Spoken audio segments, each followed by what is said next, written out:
ce qu'on appelle chez nous la Umrah ou encore le petit pèlerinage à la Mecque. Il aurait voulu, par la même occasion, rendre visite à sa mère, déjà sur place.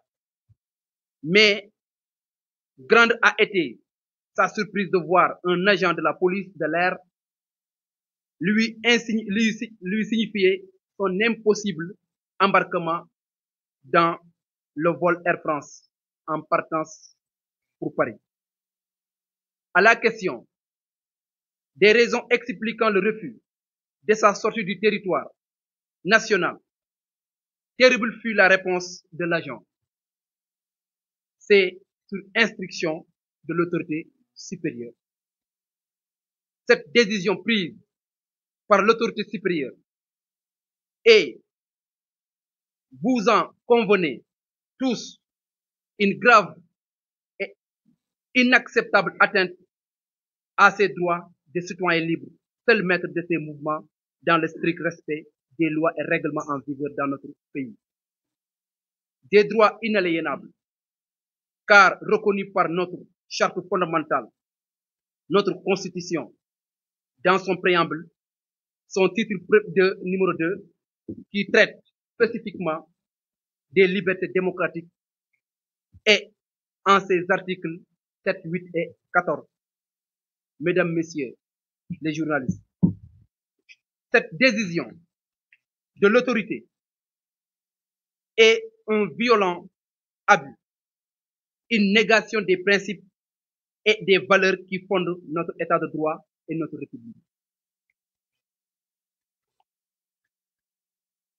Il ne s'agit nullement d'une première, mais bien d'une récidive antidémocratique, expressive d'une très grave et très inquiétante dérive dictatoriale. Déjà, certains anciens ministres, d'anciens directeurs généraux et des hommes d'affaires supposés proches du pouvoir sortant ont été frappés par cette brutale et illégale mesure d'interdiction de sortie du territoire. Cette agression est d'autant plus injuste, absurde et bêtement méchante que notre camarade Mansour Faye, de ce que nous en savons, ne fait l'objet d'aucune procédure, d'interdiction devant un juge, d'aucune enquête, encore moins d'une quelconque accusation en quoi et sur quoi que ce soit. Rien en droit n'autorise une pareille forfaiture et une si ignoble imposture. C'est pourquoi l'Alliance pour la République dénonce solennellement et avec la plus extrême des énergies ce coup de force perpétré par un pouvoir aux abois et qui affiche sans honte aucune son incompétence. Madame, Messieurs, vous vivez avec nous la situation qui prévaut aujourd'hui au Sénégal. Notre pays traverse un des moments les plus sombres de son histoire. Une clique s'est emparée du pouvoir et entend gouverner par la terreur qu'elle inspire, par sa volonté de bâillonner toutes les libertés démocratiques et par la répression de toutes les revendications et mobilisations sociales. Sans aucun doute, c'est sur des bases exclusivement politiques, voire politiciennes, que le pouvoir s'attaque à notre camarade Mansour Faye et à bien d'autres encore. Il l'avait fait du reste avec Farba Ngom et Tahirou Sarr, injustement emprisonnés, à qui nous renouvelons notre soutien total.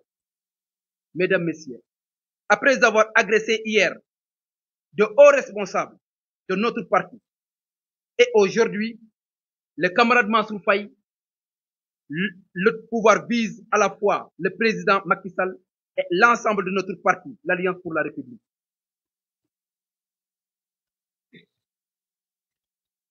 Nous comprenons également que le Premier ministre, qui confisque tous les pouvoirs au Sénégal, se sent offensé par les sorties du camarade Mansour Faye, qui s'applique à montrer aux Sénégalais qu'avec lui, notre pays court à un très grave danger. Ce faisant, il règle ses comptes avec lui en usant de la force contre le droit. Pour toutes ces raisons, l'Alliance pour la République alerte toutes les organisations de la société civile engagées dans le combat pour le respect des droits de l'homme, toutes les organisations politiques et l'opinion publique en tant que nationale qu'internationale sur l'installation progressive d'un régime fasciste, dictatorial et totalitaire au Sénégal. C'est pourquoi également l'Alliance pour la République exige, l'Alliance pour la République interpelle les ministres de l'Intérieur, de la Justice sur cet illégal interdit. En même temps qu'elle exige de l'État du Sénégal qu'il accepte et respecte le droit du camarade Mansour Faye de sortir du territoire national et surtout d'accomplir son pèlerinage à la Mecque, ce qui est recommandé par un plus bon musulman. Chers camarades journalistes, invités, nous vous remercions solennellement. Sambandong.